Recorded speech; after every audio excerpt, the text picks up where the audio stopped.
Good morning, good afternoon, good evening, everyone, and welcome to Navigating Privacy in the Age of AI.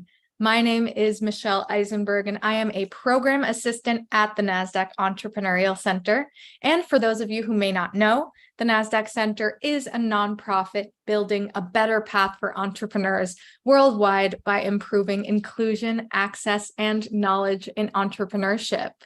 And so, as you will see in the chat in a moment, the NASDAQ Center provides programs, resources, and exceptional mentorship to entrepreneurs across all races, industries, and geographies. So definitely make sure to check out those links and resources in the chat.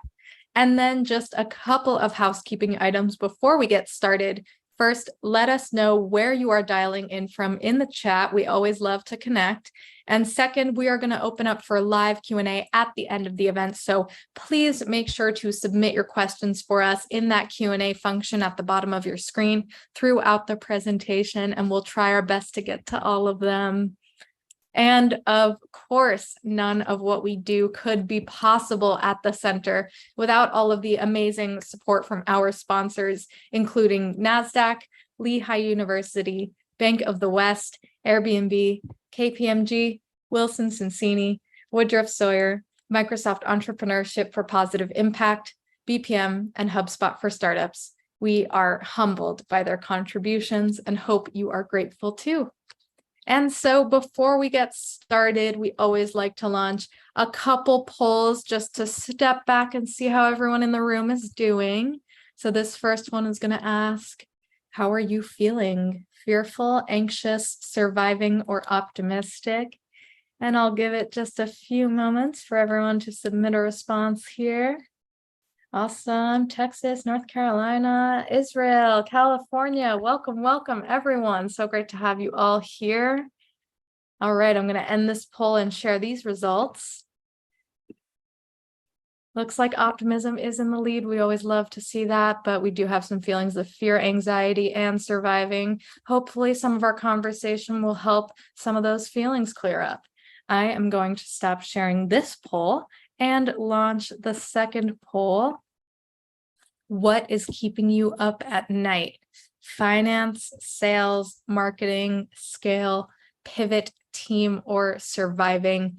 And this one just tells us a little bit more about your current entrepreneurial needs so we can keep providing relevant programming for all of you. Awesome. And I'll give it just a couple more moments. Thank you for participating. All right, I'm going to end this poll and share these results. Oh, this is a close one. What do we got? Finance, pivot, and surviving all tied in first. All across the board, we have needs here. So thank you all for participating. We will take this into account as we continue developing new programming. I am going to stop sharing this poll. And without any further delay, please join me in giving the warmest welcome to our moderator, Roberta Burrows, board member at the NASDAQ Entrepreneurial Center. Roberta, thank you so much. I'm going to pass it right over to you. Thank you so much, Michelle. Hello, everyone. Welcome today. Really anxious and excited to get moving on this discussion about navigating AI in the age of privacy. And I just think that this is going to be a tremendous discussion. So welcome, everyone. I would like to welcome our panel today. First, I would like to welcome Alex Rendell. He is the corporate counsel for Jasper, and Jasper is the AI juggernaut many of you are familiar with, and it's utilized by large corporations, startups, agencies, and individuals. In addition, I'd like to introduce Brandon Wiebe.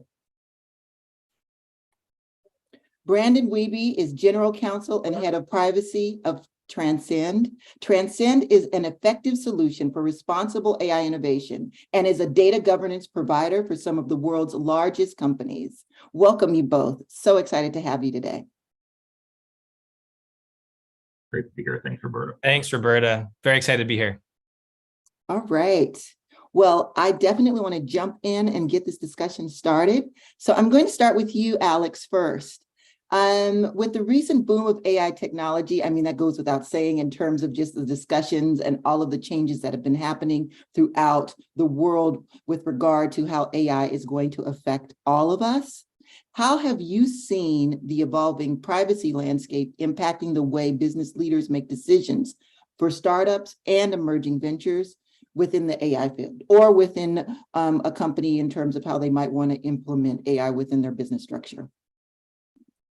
Yeah, great question.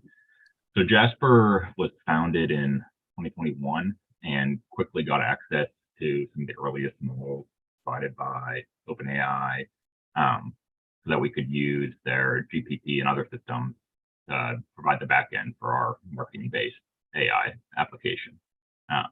It wasn't until really last summer that privacy concerns in the business and consumer community around AI started bubbling up. And they didn't explode to the forefront until OpenAI released ChatGPT at the end of November. Everyone's obviously well aware of that. I think the privacy developments they're all positive so far. And I think they're much quicker to develop than they have in prior evolutions of the technology industry, namely social media. That was one of the trailing indicators, and people and regulators' privacy concerns came probably later than a lot of consumers would have liked, and society had to deal with some of the negative ramifications there. That has not been the case with AI, which is great. I feel like all the emerging businesses, either developing AI models themselves or utilizing them like Jasper does, really have privacy by design integrated into their companies. And I think that's the healthiest way to do it. There's really a couple, but one primary tangible change that's occurred in the last 9 to 12 months or so. So for the first 18 months or so of Jasper's use of AI models, the model providers were still requiring that any of our customer or end users' inputs, prompts, data be used to train them. They wouldn't concede contractual provisions to prevent such training. That obviously, well, for a long time, people didn't really understand what that meant. The companies somewhat understood what it meant, but consumers and certainly enterprises just didn't have enough of a read on the market to understand what that entailed. With the widespread use of ChatGPT, that became much more the forefront, and we had been prodding our model providers for a while to give us those concessions. Some of them were just too large of market players already to be able to concede those. Other scrappier ones who were trying to compete with the big players were willing to give us those concessions. So pretty quickly on, before all the model providers switched to preventing data training their models, we were already pushing for that. Luckily now, as of about March, the industry entirely shifted, and all the model providers realized that they need to build in these protections into the models themselves. So I would say as the industry continues to develop, that's going to remain at the forefront. But really within a span of 12 months, it went from a back burner issue to definitely in the front of everybody's minds, either developing these systems or certainly buying them. A lot of my work is dealing with our enterprise customers and negotiating contracts and reviewing any red lines that they have to those. And I would say 9 out of 10 of their concerns and red lines have to do with our use and our third-party model providers' use of their data, as it should be. And so, we're happy now that we're able to tell them that we've ensured these contractual safeguards are in place with our model providers, as well as internally, like our own models we develop, that their data, their end users' data, would never be used to train these models. So that's a huge development. Thank you for that. And I would venture to say that just hearing that and hearing that from you, since you're directly in the space, that would provide a little bit of comfort to some people out there not understanding and knowing what kind of work is being done. Brandon, I want to turn it over to you in terms of just kind of piggybacking on some of what Alex was talking about. There have been a number of privacy regulations, as he's mentioned, compliance requirements, and steadily increasing. And it's important for startups in the AI field and also to those that are implementing AI within their organizations to have a relationship with users built on trust and credibility. So what are some of the strategies that startups can employ to navigate the complexities of these new regulations and ensure they remain fully compliant while fostering an authentic sense of trust and credibility between their users and the technology itself? Yeah, thanks, Roberta. And Alex, your answer, I would say, is spot on. I think it's really interesting to think about what the topography of the privacy landscape would look like for AI if AI had come out even 5 years ago or 10 years ago. If generative AI had taken off in the way that it has. We are sort of at a phase now where there's a lot of reports around how AI still remains unregulated. And I think that misses the mark a little bit because we have seen so many regulations in many different areas. And we're talking about privacy today in particular, where there are already extensive regulations on the books. So, folks are probably very familiar with in the EU, GDPR. In California, we have CCPA that went into effect in 2020 and has been amended recently by CPRA. And then since California passed its comprehensive privacy regulation, there are 10 other states that have passed similar comprehensive privacy regulations. Those are all built on top of sectoral privacy regulations that regulate things like health data, like HIPAA, or finance data, like GLBA. So I think that plus more consumer awareness of the issues around privacy has forced the companies that want to swim to the top of the pile when it comes to competitiveness in AI to put privacy front and center, right? I think that's why we're seeing that level of responsibility from companies in this area. In terms of practical steps, if you are an AI company that is either building your own models or building on top of foundational models, because there are so many regulations out there, I think what I'd recommend as step one is sort of a twofold process. You need to evaluate what data you have. And so you need to do a data mapping exercise of some type. And that means understanding where your data is, how it flows, who has access to it, where it ends up. And this is going to be foundational to, first of all, just assessing what laws you have to comply with. The triggers for different types of laws depend on the type of data that you're collecting, how much you're collecting, where the data subjects are, where they reside. And so working with a good attorney or privacy practitioner in this space and building a really solid data map is a great first step to do that gap analysis and understand what your obligations might be here. I think the second part is sort of regardless of what regulations apply, transparency is going to be really key for new AI companies in order to communicate what they're doing with data to their users. I think this is true in obviously in the consumer context where consumers are much more privacy conscious now. But I also think, to Alex's point, in the B2B context, like the number one issue that comes up when you're talking to a business customer is oftentimes going to be related to how you handle that organization's data. And so we see this at Transcend as well. Number one area of red lines on our agreements tends to be in the data processing agreements or security addenda space, because that is front and center in these negotiations, and it's really important to business customers. And then I think the last thing that I'd say about this, and we can sort of deep dive into this a little bit further as we go on in this conversation, is consider adopting a privacy by design approach. And I think Alex hit on this a little bit as well, but this is where privacy and compliance get measured and embedded into the technology and the operations at the outset of the building, rather than being sort of a bootstrapped retrofit after the fact.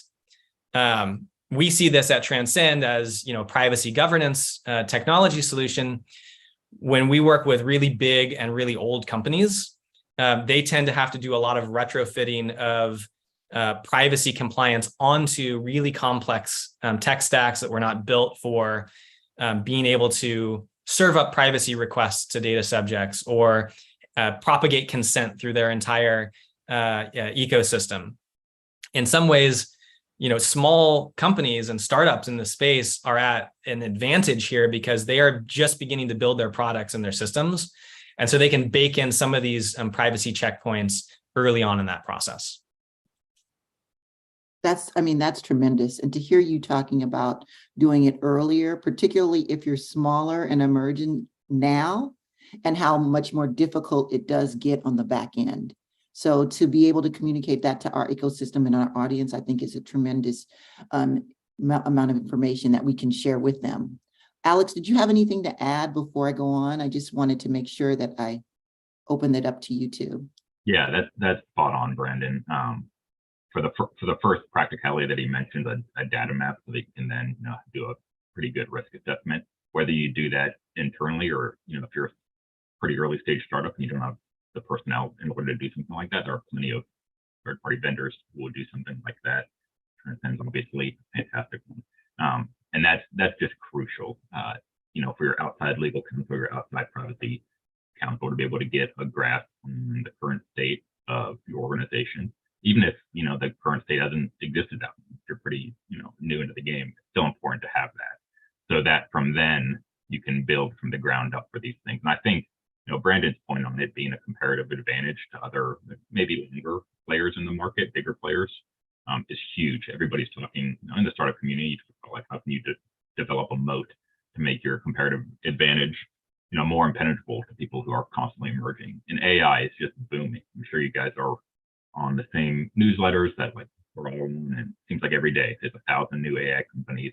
Each one seems to have a great idea, and being a relatively established company in the industry like Jasper is being in existence for 18 months, which is nothing.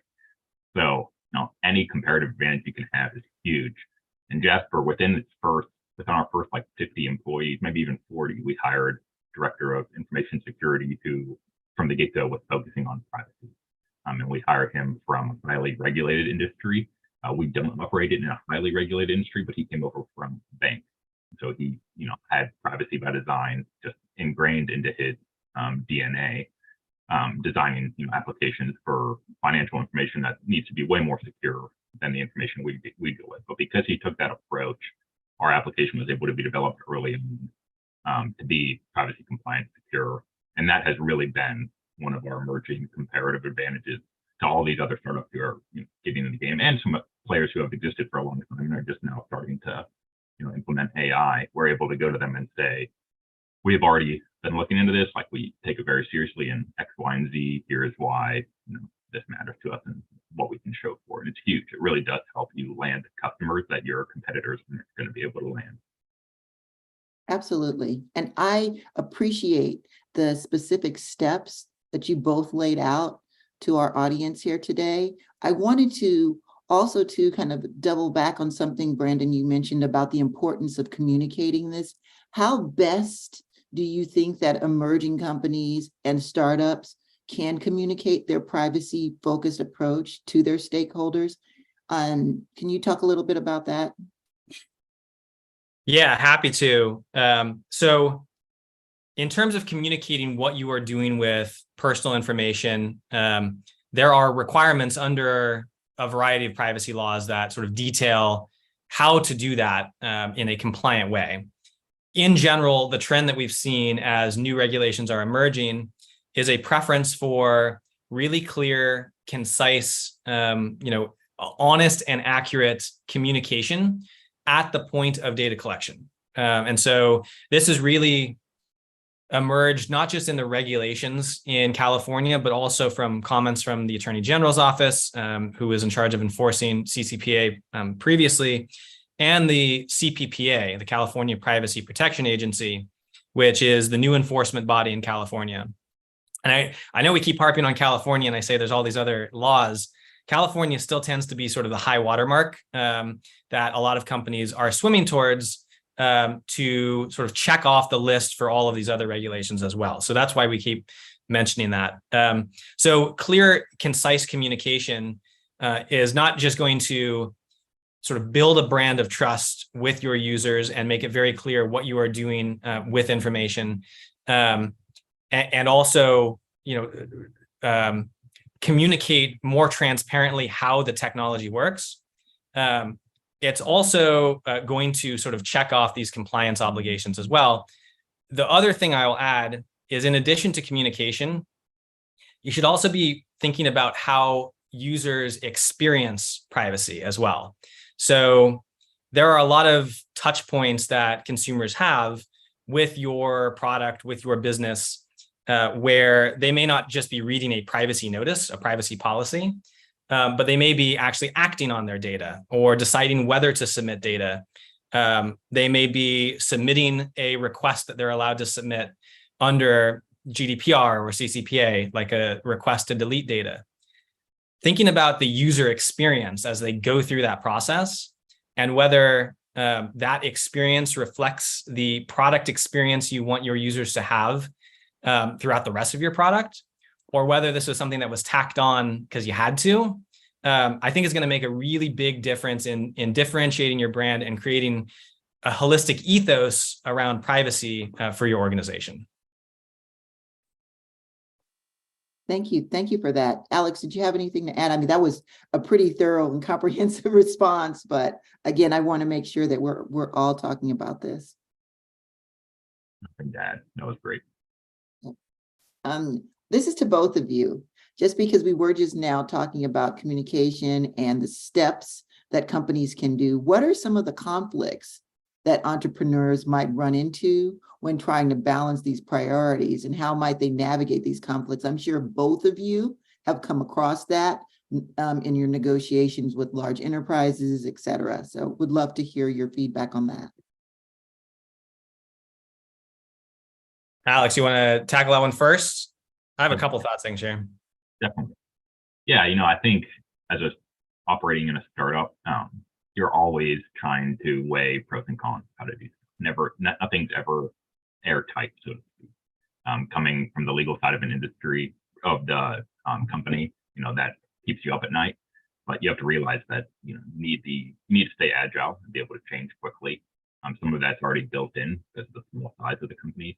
But the industry moving rapidly requires you to stay up to date on these types of things. And it always is, it's the way we try and look at it in Jasper is that we want to prioritize these privacy and data security concerns more than almost anything else. So it's nice to have a nice user-friendly, clean app that's easy to use, pleasant to use, and does what it's supposed to do. That's great. But if in the back end of that, it's leaking data all over the place, and the inputs that customers are putting into the AI system aren't secure, and they're being used to train some model and another model to spit it out for a customer, and all of those concerns are the core product. So when you're developing this, it's not necessarily as much of a trade-off in terms of how to design the product to be secure. It's more that's the product, and that's what you should design. That's the only thing people are going to buy. You might be able to get away with it for a little while if you're only selling to prosumers, consumers. But if your business model at all is trying to attract enterprise customers, and I mean that like at a small level too, just 5-person business teams, they're demanding this type of security from the get-go. It's not really a consideration that you can lapse on. I think where the consideration comes in is how, in terms of monitoring, ongoing, and letting it compliance within inside the organization, how much of that do you need to grow and expand quickly in terms of headcount to keep those things airtight and compliant, as opposed to how much should you leverage third-party vendors or consultants to do that. And I think that's a similar consideration to almost any type of hire you make as a startup, other than engineers. So those things are constantly in existence. Like I said, we prioritize. I think one thing, and Brandon probably will agree with this, it's crucial as a startup if you're in this industry, and certainly if you're in a more regulated industry like healthcare or finance, to make one of your earliest engineering hires be someone who can build privacy compliance into the system and focuses on that. So it might not be a chief privacy officer from the get-go, but someone that's their focus. Because if it's not one person's focus, it's going to get lost by the wayside, just because the industry moves so fast. So I think it's crucial to add that quickly and then provide them the resources in terms of headcount or otherwise, so that they can actually do their job. I think that should be earlier. I hired 100 people after our privacy head, which is probably as it should be. There are 1,000 law firms you can get advice from, ranging the spectrum of fees as well, and they'll give you great advice. But these privacy officers are, it's crucial to have them in-house as quickly as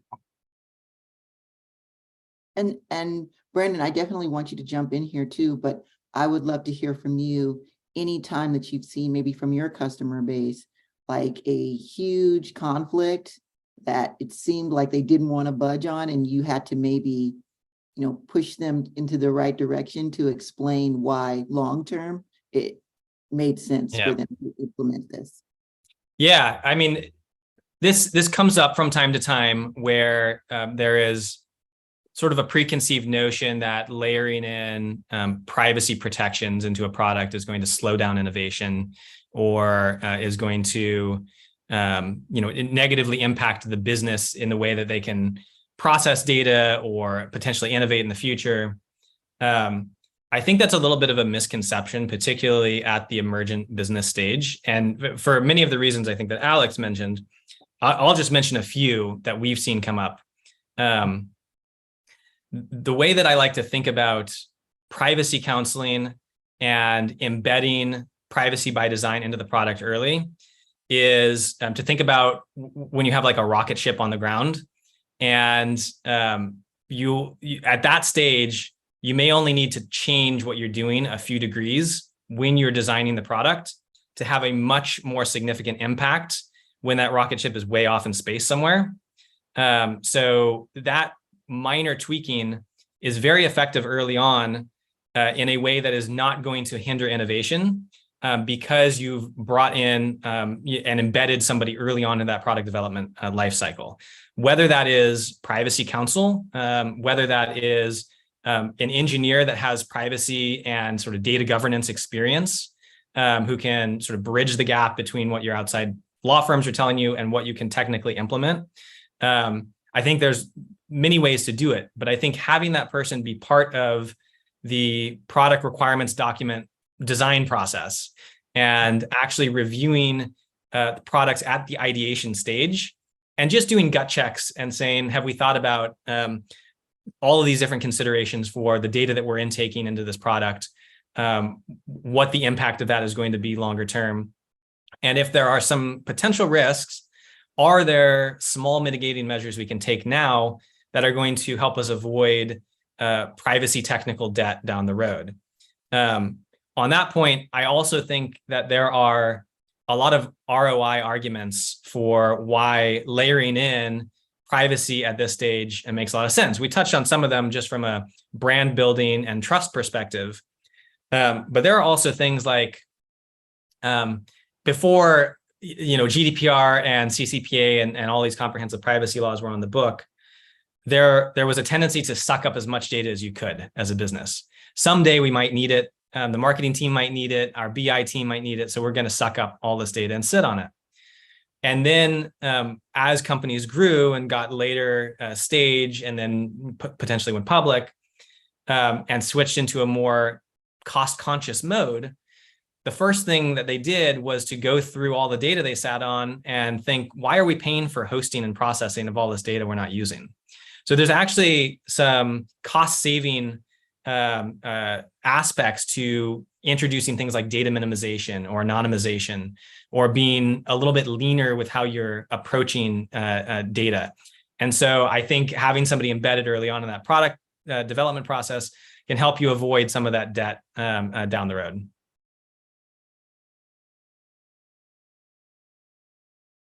Alex, did you want to add anything to that? Yeah, I think specifically to the AI industry and for startups building applications on top of these AR models, it's the models themselves are such a black box. The people developing them couldn't really explain entirely how it works. And certainly as a third party who's implementing them into an app, it's even harder to explain. So you have to, from the get-go, ensure that these models are meeting your privacy requirements, and specifically not using customer or end user inputs and data to train the model. Because once it does, and if that model is trained with it, there's no way to pull that out. The data sets are so massive, the parameters are massive, you can't selectively pull that out. So once the cat's out of the bag, can't get it again. So starting from the get-go, like Brandon's talking about, is crucial if you're building apps on top of these AI. And with regard to that, I'm just going to add on to that. I have a question here around data collection, storage, processing. We're talking a little bit about that right now. And I know, Brandon, you touched in on, some initial frameworks that people could think about in terms of, starting the privacy piece early on in their entrepreneurial journey. Is there anything else that you'd want to enlighten our audience about in terms of strategies and frameworks that they could consider implementing in terms of the challenge around data collection, storage, processing, and also to talk about maybe some anonymous large enterprises who did collect all this data up front, but now are having to backpedal, and what are some of the frameworks that they've implemented in terms of optimizing that, in terms of cleaning up that data and then optimizing it for the future? Yeah, so I can talk generally about privacy frameworks, and then I'll mention a couple of AI specific ones that folks can reference or leverage in a flexible way for their business. So in terms of a privacy framework itself, again, first steps have to do with assessing what laws you may need to comply with, and then doing a gap analysis, doing a data map, and analyzing the potential laws that are out there with what data you're sitting on. After you have that in place, then you can go through each of these regulations and begin to understand what the different requirements are.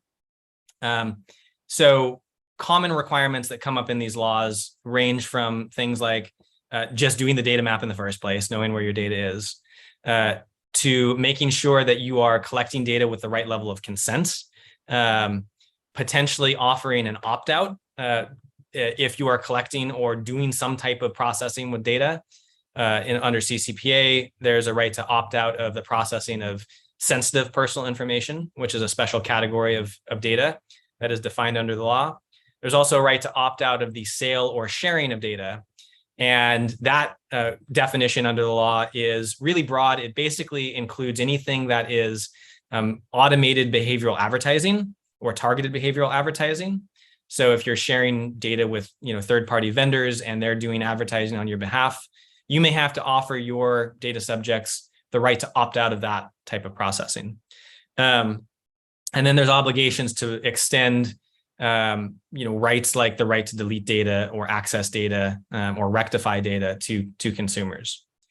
In terms of how you actually implement these things at a technical level, there are a couple of ways that you can go. Some organizations, particularly large organizations that are having to retrofit some of this on, don't see a clean way of integrating technical or automated solutions into their very large tech stacks to be able to do this in an automated way. But they very quickly run into scale issues when they are trying to do this in a manual way. So there are still a lot of organizations out there. I'm sure you can go online and find your favorite consumer-facing brand and go to the privacy notice and test it out. Submit a privacy request and see. But a lot of them are receiving privacy requests through an email. That email goes to a customer support rep. That customer support rep submits a ticket internally, and it goes out to 10 different teams in the company that have to go into each of these data silos and perform an operation on that data. Not a very lean or scalable or technically savvy approach. Certainly not the way that any other team in the business would handle a data processing requirement. Your engine product teams are not going to do that. Your marketing teams are not going to do that. They're going to get the latest technology and actually integrate those operations at the data layer. So the other way that you can do this is to do that, to use an automated solution, either build in-house or go to a vendor that can integrate directly into that tech stack and perform these operations on that data. This has the benefit of being, first of all, much more comprehensive and scalable, but also able to shift really quickly as regulations shift. Because if a new regulation comes out and there's a new type of data right, or a new category of data that you have to treat a little bit differently, well, you've already integrated the technical controls into your business. You just have to change the logic layer on which switches basically get flipped to operate on that data a little bit differently, rather than having to re-engineer the entire process. So from a privacy framework perspective, those are some of the steps you should be thinking about as you begin to build out this privacy compliance program.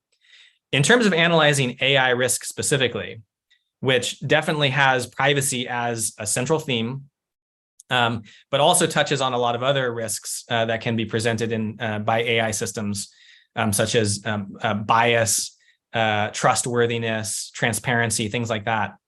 There are a number of frameworks that have come out recently. Alex is probably familiar with a lot of them, and he can fill in the gaps here. NIST came out with a risk management framework that lays out a method for businesses to analyze their AI systems and sort of assign risks and make risk-based decisions on whether to move forward with particular systems. The EU AI Act, which is being debated right now, has not been passed in the EU, actually categorizes AI systems based off of some criteria, and in some cases bans those systems from the EU. That would be another thing to look at, especially if you're operating in the EU and building systems now.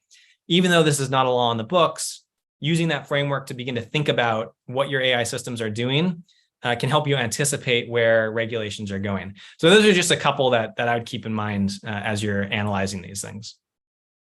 Alex, did you want to jump in here on this? Yeah, no, I think that was all good. I think the general point of trying to put no different than you're trying to, forecast where the business itself is going to move so you can create the best company and startup you can in terms of these regulatory and compliance issues. There still isn't a nationwide privacy framework like the GDPR in the United States. There may be someday, but it's still best practice at the company, especially if you're having, any customers or data subjects from the EU to just be GDPR compliant. The same thing is occurring within the AI industry. So no, I'm not confident that the version of the EU AI Act will be passed in materially the same form. It's pretty restrictive, and I think they're going to back down because they want to stay competitive with emerging industries. But the Minister of Commerce or something like that in the United Kingdom, she recently had like a 30-page white paper published. And even if you just read the executive summary on that, it's really good, solid guidance and thoughts on how to, support emerging industries like AI, but still, keep the business and consumer privacy concerns at the forefront. I think it's striking the right balance. I think the U.S. will probably do something similar, but to try and get ahead of those issues so that you don't have to backfill. It's much harder to, correct things in the past in these systems in your organization than it is just to try and anticipate. I mean, these are all great. Particularly, I will say personally, I am really trying to understand a lot around ethical AI and, really being on top of responsible AI. So hearing you all talk about these frameworks and these ways that you can really get a hold of this up front, I think is tremendous. And knowing that this work is being done out there, it's great for not only our audience, but for others to hear and know that this is happening. Alex, I want to go to you with regard to third-party vendors and partners. You've mentioned it and brought it up a few times in this conversation. Can you talk a little bit about, maybe in detail, some of the privacy risks around startups and AI that they should be aware of with those third-party vendors? And then also to how can they mitigate those risks and maintain that? We've talked a little bit about that, but specifically with the third-party vendors, I'd like to get some insight on. Definitely, yeah. So most of these vendors currently have like a multi-tier system where there's part of it that they're offering for freemium, like ChatGPT. Then there might be a paid version that you can pay a little more. And then most all of them have an API that they'll only grant to enterprise customers. It requires more of a formal contract to be signed and additional security measures. Typically, that first tier, if you read into the fine print in the terms of service, you're granting them permission to train their models on your data. So that's true of ChatGPT famously. The ripple effects of this throughout, other industries is seen in like JP Morgan this spring, and all the big banks essentially followed suit quickly establishing internal policies on AI use with their employees, because they realized people were logging on. ChatGPT is incredibly useful, and it's right most of the time. But a couple things, it can be wrong, and I don't think the users realized that. But more importantly, that they didn't realize that their information they were putting in was being given to these model providers to train them. So you have to have that at the forefront. You have to be, if you're wanting to, sign up with some of these vendors to support an application you're developing, or just to support, an ancillary aspect of your business to help your business grow, you definitely want to make sure that the company, specifically outlines what they're doing with the information you input, and you should pay for whatever it takes. Essentially, typically not much more, but you should pay for whatever it takes so that they're not training them on your data. So that's huge. Jasper does that, and it makes it much more. It's easier for us to compete then, just to be able to go to businesses specifically and say, because one of the competing against any massive player that receives $10 billion of investment from big tech, it's difficult when they're offering free models to then justify more models and say, well, it's $40 a month or whatever. But it's easy to justify that when you can say, well, yeah, if you or your employees are using their model, your data is remotely secure. If you're using ours, it is entirely secure. That's worth $40, plus all the other things that you add. So you definitely want to make sure those things are in place.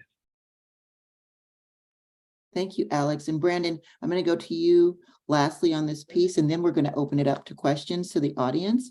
Did you have anything to add on that? I know we had some more questions, but we've had such a robust discussion where it's time for the question and answer period. So. Yeah, of course. No, I would plus one everything that Alex said. I think that's right. I guess the one thing that I'd add, so, as Alex was talking about, there are some contractual aspects to the relationship with third-party AI vendors that you want to be thinking through, and assessing what the contractual permissions are around them being able to train their model with the data that you're submitting, and whether that is something that is acceptable for your organization. Super important. To the extent you can get that baked into the contract or get onto an enterprise tier where you're paying more to mitigate that risk, definitely do that.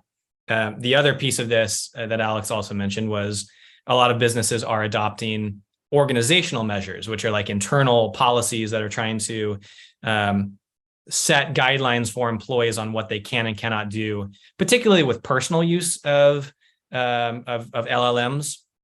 And so those are good too. Sort of the third piece of this that we often see, we see this organizational measure, we see contractual measures, is technical measures. And so that would be, I think, the last piece that businesses are thinking about is, are there ways in our organization to be able to layer in some technical or data governance controls over how data egresses from the business into LLMs or any vendor? And how can we set some logic gates in place to make sure that we're not leaking unnecessarily? I think between those three things, businesses should be pretty well covered on how data is flowing to AI to make sure that they're doing it in a responsible manner. The last thing I'll mention before we go to Q&A is, AI, this sort of wraps up kind of what I had said before. AI is very innovative. It is new. It presents a lot of different risks that we haven't thought about before. It also presents a ton of opportunity.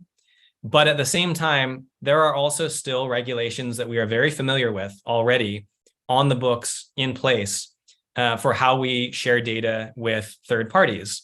And so any of the obligations that you already have, whether it's a processor to sub-processor requirement under GDPR, or doing am I selling or sharing data to this third-party analysis under CCPA, make sure you are checking all of those boxes as well as you go through this, because that's sort of the baseline compliance requirement. These additional measures are important, and we should be thoughtful about them, but we don't want to lose sight over some of the basics as well. Thank you, Brandon. We're here at Q&A. It's really funny because this was actually one of the questions that we still have, but we ran out a little bit of time. So I'm glad that SU did answer this question. And Alex, this is for you. You made a reference to changing laws and how to respond to them. What is the most efficient way to stay informed about the new regulations? I think there's probably three things that I heavily rely on.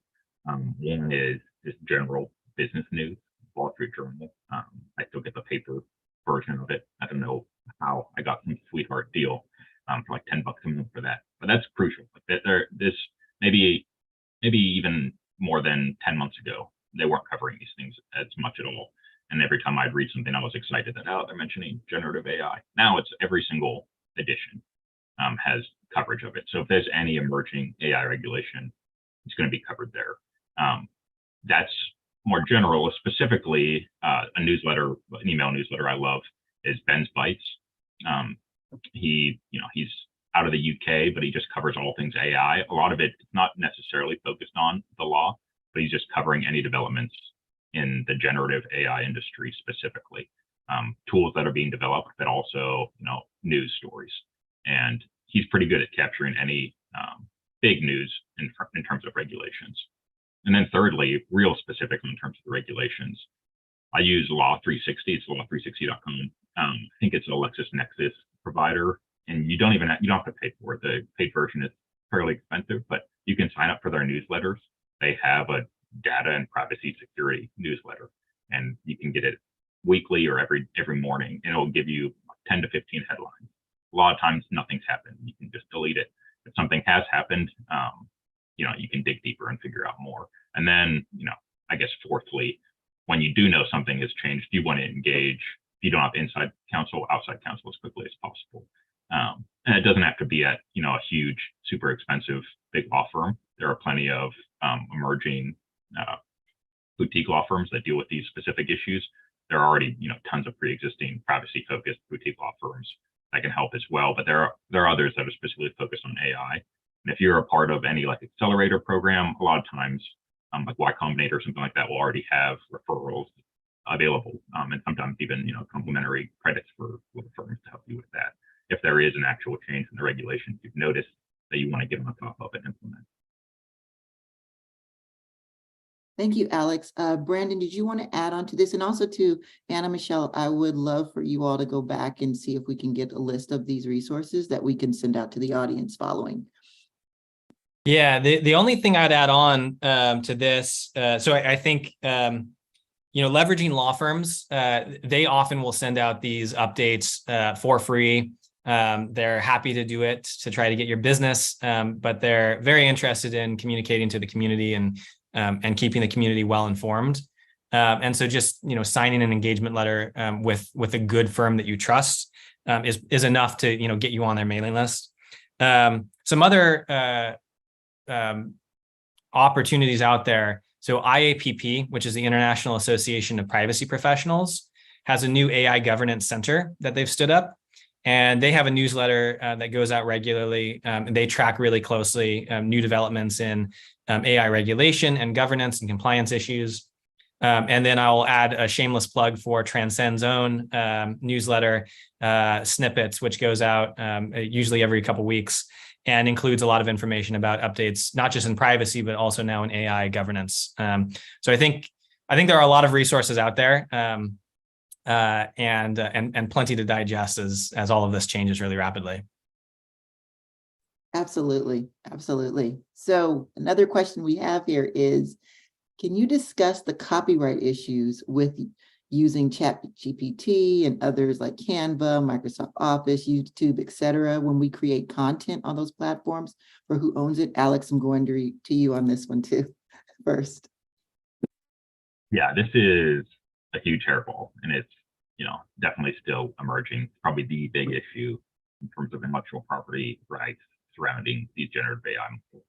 And it can be broken down into two parts: the input into the models, and this I'm not talking about the prompts that you enter if you're logging into Jasper or ChatGPT.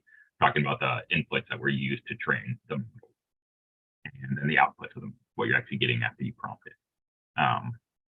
The input piece of it is, well, they've both been subject to lawsuits now, but the big lawsuits thus far have been on the input side of things. None of them have been resolved.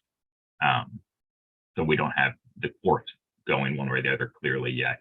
The U.S. Copyright Office released guidance this spring, and then had a handful of listening sessions and meetings, as has Congress on the issue.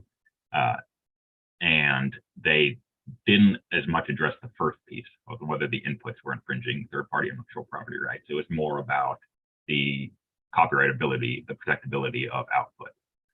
So those are the two big issues. For the latter issue, for the output, if you are developing an application, or if you're a consumer of an application that's using generative AI and you're wanting to somehow protect the output, it seems like the dust is going to settle on it being very difficult to protect the intellectual property rights of output. The Copyright Office was pretty much incredibly strict that to the extent any generative AI tool was used to create the output, or the work that you're trying to register under the copyright laws, it's probably not going to be possible. So that's difficult.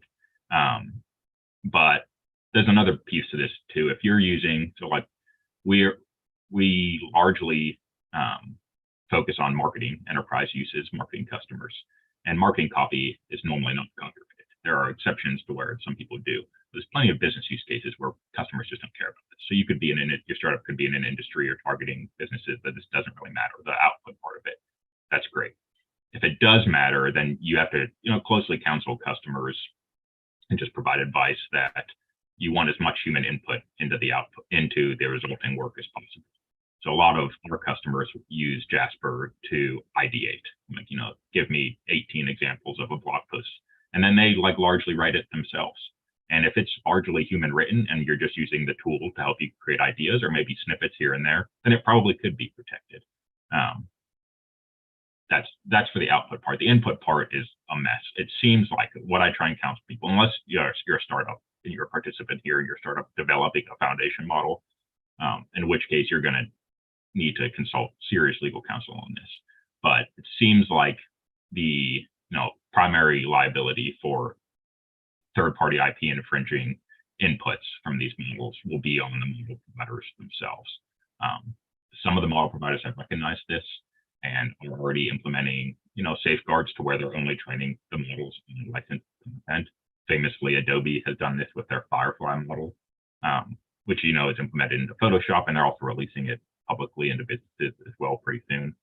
But if you use that as opposed to DALL-E by OpenAI or Stable Diffusion, which are just trained from generally scraped information across the internet, if you use Adobe Firefly, they will actually contractually indemnify you for any third-party IP claims brought against you, to the extent that somebody's alleging that your output is violate or is infringing their protected copyright or something like that, because Adobe has built these things into their model to where it's only trained on licensed or open content.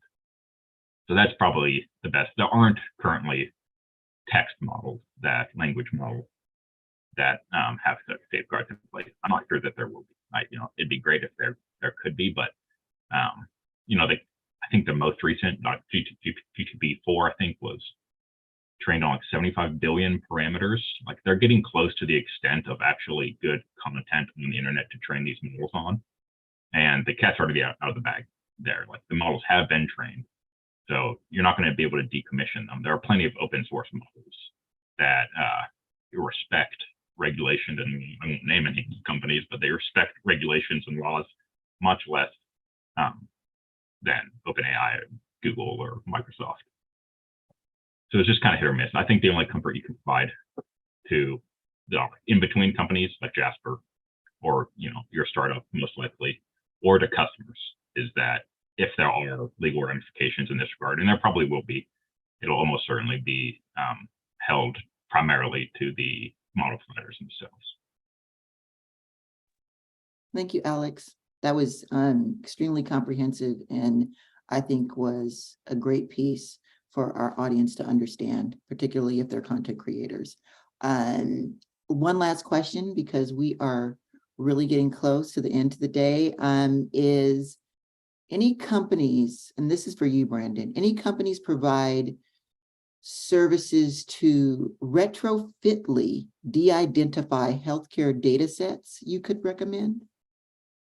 Yeah, Alex may have more knowledge on this specifically in terms of sort of retroactively de-identifying data sets. Certainly, there are some features in a technology company like Transcend that can help either redact or de-identify large sets of data as a single operation to get you back sort of on the right track, so that going forward, you can maintain sort of a de-identified data set and model.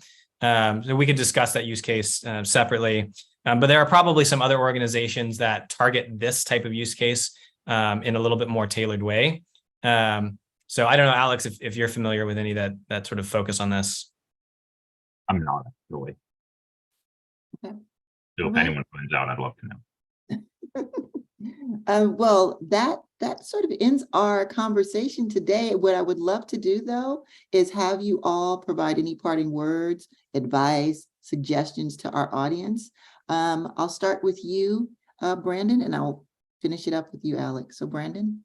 Yeah, so I'll say what I say in any privacy compliance framework discussion that I have, which is start now and don't let the perfect be the enemy of the good. Minor additions to your product development process and being thoughtful early on will go a long way to building trust, building a powerful competitive brand advantage around privacy. And long-term will set you up for sort of greater ROI and success in this area. From an enforcement perspective, because we're in such early days with enforcement around privacy, there's a lot of low-hanging fruit that you can do that is not really heavy lift, that's not going to slow down innovation, and that is going to continue to allow you to move swiftly. That is also going to put you in a really good position relative to your peers. Alex, you can close out. I think that's spot on. I was just going to basically restate what Brandon just said. Is kind of what I said earlier is, we're in the startup world, we're always trying to think about the moats we can build for our competition, for established companies that we're competing against, but also like the thousands of companies that are emerging every day. And one of your moats should certainly be building privacy from the beginning into your generative AI product. That's something that customers, big and small, are increasingly demanding, and it's an easy, there are low-hanging fruit, like Brandon mentioned, that you can get right off the bat. And the further and further you go down the rabbit hole with being more and more compliant and secure, the deeper your moat will be. It's just going to be easier for your company to thrive and compete. Thank you both. Michelle, I'm going to turn it over to you. Awesome. Roberta, Alex, Brandon, thank you all so much for this conversation. Your insights and just attention to detail of these issues was so incredible. On behalf of the NASDAQ Entrepreneurial Center and everyone here today, thank you all so much for being here for this conversation.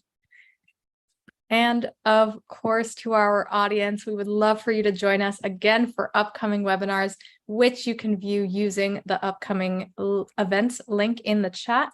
Thank you all so much for joining us today, and we look forward to welcoming you back online with us soon.